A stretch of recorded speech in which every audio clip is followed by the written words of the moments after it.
What's going on, guys? My name is Titan. Today I'm going to be talking about the game called I Expect You to Die. Play as a secret agent armed with telekinetic abilities on a mission to stop Zoraxis, a nefarious global weapons and a pharmaceutical corporation.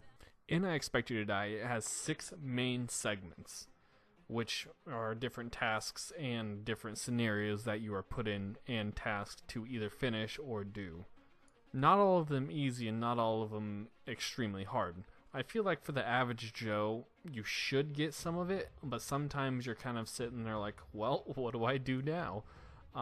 They did a pretty good job at making it to where you are able to notice important things, but not completely missing things where you're just kind of sitting there. The main purpose of this game is to usually escape alive, but it does have a pretty good learning curve on the learn, die, repeat. Some missions you just kind of mess up and open something that was unintentional, or in this example, if you pull the motor without checking inside the gear system, which there's a note saying I left you a present, there's a grenade in there and it blows up. And so trial and error is pretty important, and I don't want to say speed's important because you can usually go pretty slow, but it does catch up sometimes. I think the fastest that I did this one, it was 4 minutes and something, if memory serves me correctly, but the longest I took, it ended up, not for this mission in particular, but it took me almost an hour to complete. Believe it or not, I kind of got stuck on something, but that's not important. I feel like this game has a really solid balance on detail in lack of detail, therefore not over polluting the character with stuff. So there is base essential things around you, but there's also some things that aren't so important, but there isn't so much that it makes the player either lose track of what he's doing or gets distracted and or thinks something's important when it's not. After you beat the base game, you get this little button, and it's basically the director's cut for the whole game.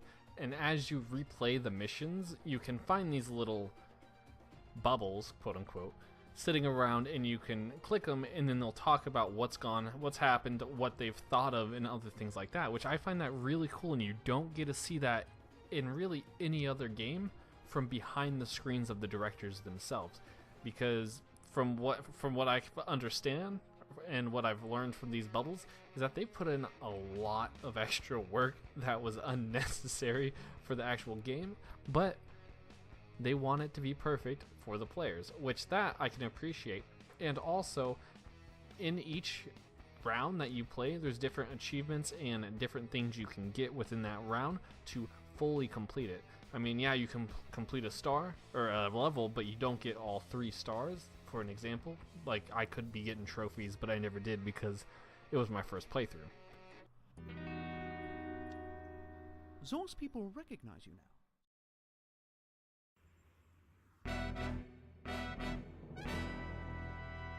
The final Operation Squeaky Clean combines science-based puzzles with some light security evasion, but original versions of this level leaned much more intensely into the security side of things. I'm pretty sure we could make an entirely new level based on some of the stuff we tried and cut, like hiding from security cameras and eavesdropping on conversations in adjacent rooms. Maybe we still will. If we do, pretend you didn't listen to this. Here is a problem we struggled with for a while. Before the window is broken, you want to be further away from the building so that interactions with the window feel good.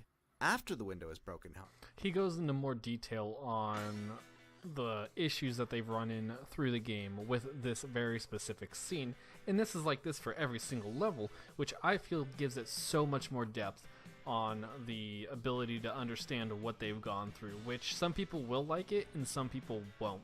I mean, it's either you like to listen to the director's cut or you don't like to listen to the director's cut. That's up to you. I find that as a huge pro because it helps me understand the game in general. I would have to say though, I Expect to Die will be one of my more favorite VR games that I do have in my VR category. I think we're coming up on about 100, I think it is, which that's a lot of VR games. To rate I Expect to Die is pretty easy. I would easily rate this 1 secret agent cigar over 4 sticks of dynamite.